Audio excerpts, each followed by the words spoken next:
Imagine an empire that stood for 6 centuries, constantly at war, with kings, sultans, republics, crusaders, rebels, rising European powers.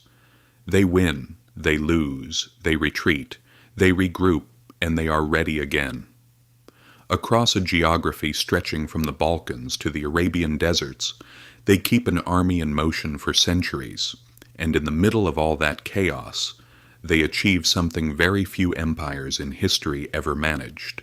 They do not go bankrupt.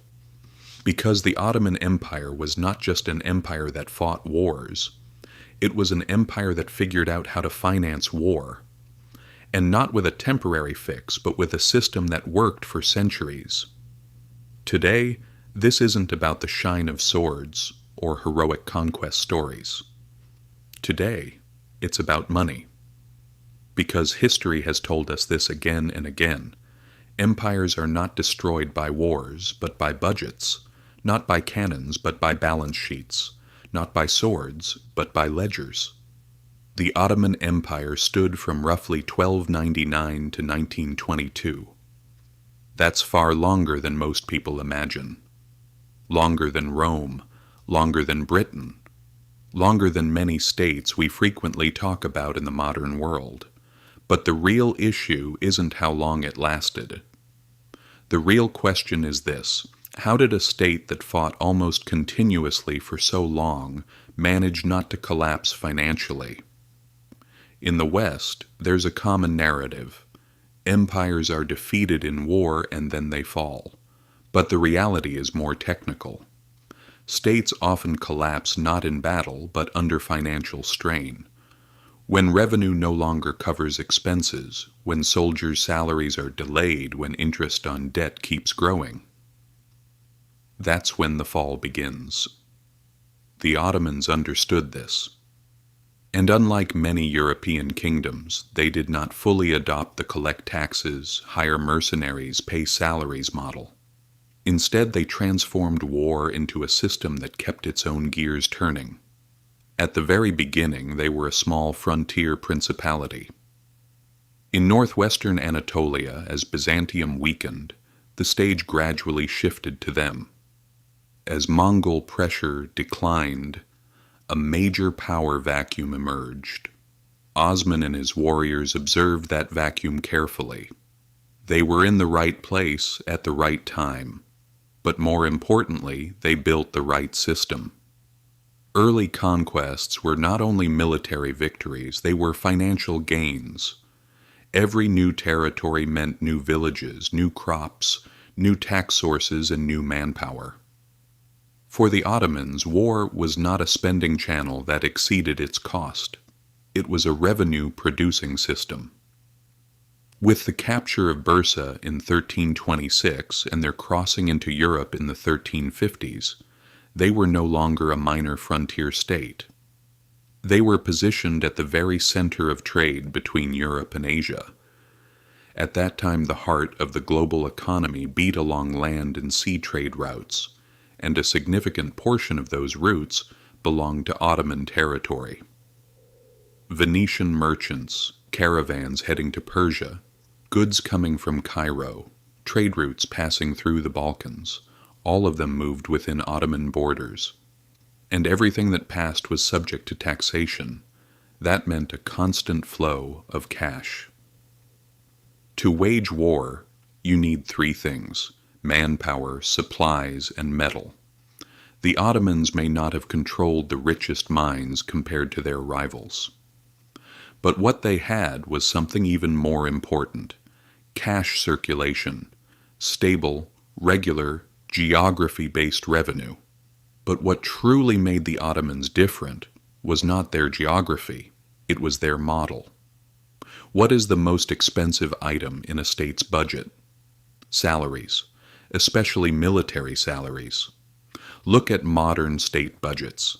The majority of defense spending goes to personnel costs. The Ottomans minimized this burden. This is where the Timar system comes in. Instead of paying soldiers a salary, the state granted them the right to collect taxes from a specific region. The Sipahi collected taxes from the villages assigned to him, fed his horse, covered his needs, and waited ready for the call to campaign.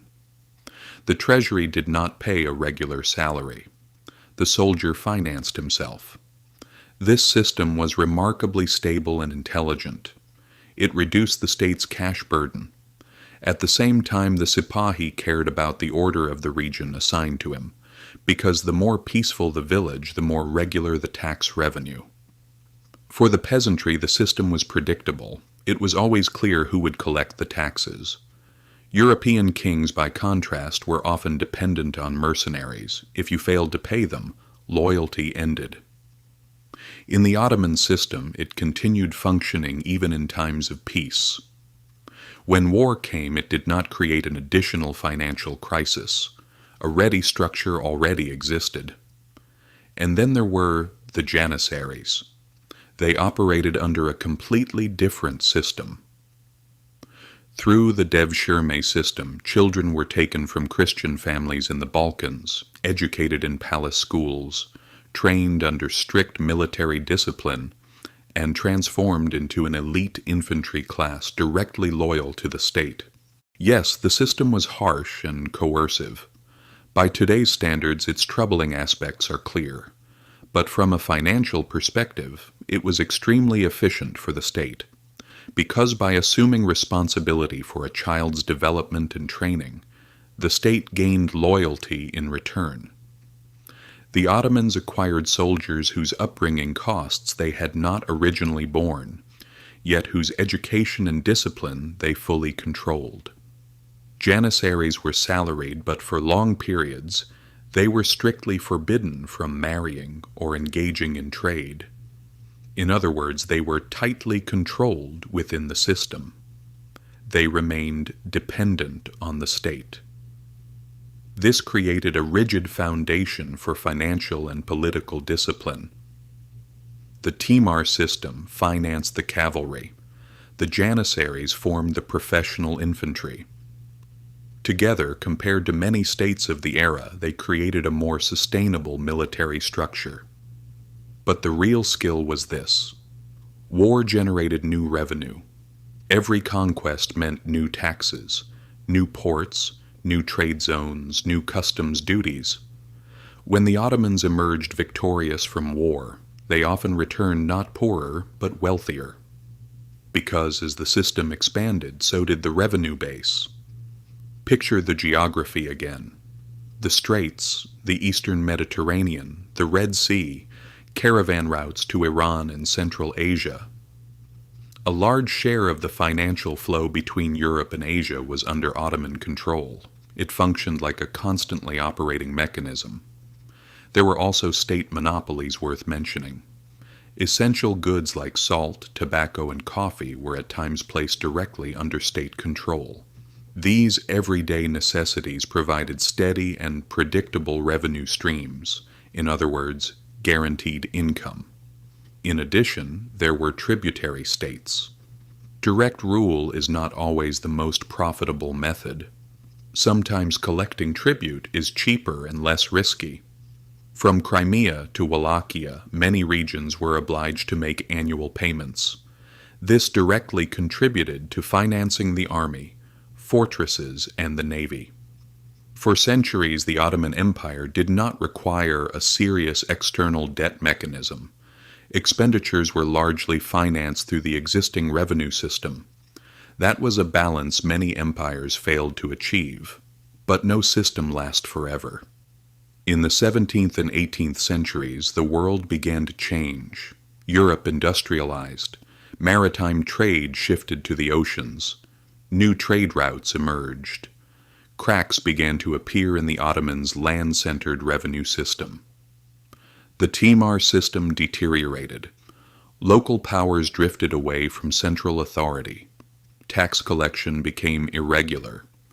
The Janissaries gradually turned into a privileged and politically powerful class and began imposing resistance to reform.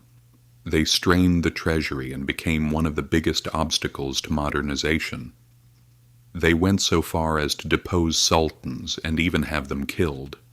Modern, salaried, technologically advanced armies were now necessary. That meant more cash. The old system had lost its effectiveness and was beginning to fracture, and ultimately this pushed the Ottoman Empire into borrowing.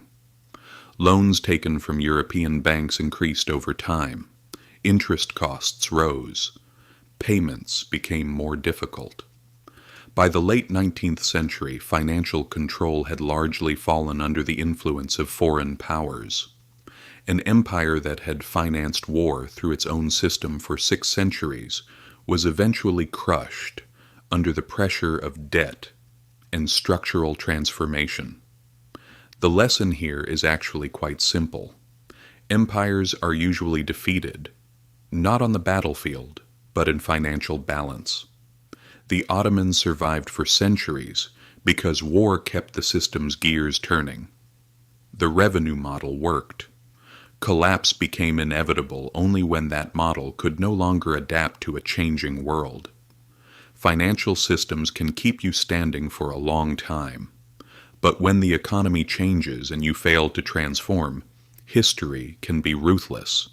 History does not repeat itself exactly. But financial logic rarely changes, and perhaps the real question still is this: how different are today's great powers from this story? If this video gave you a new perspective, subscribe. History still has something to tell you.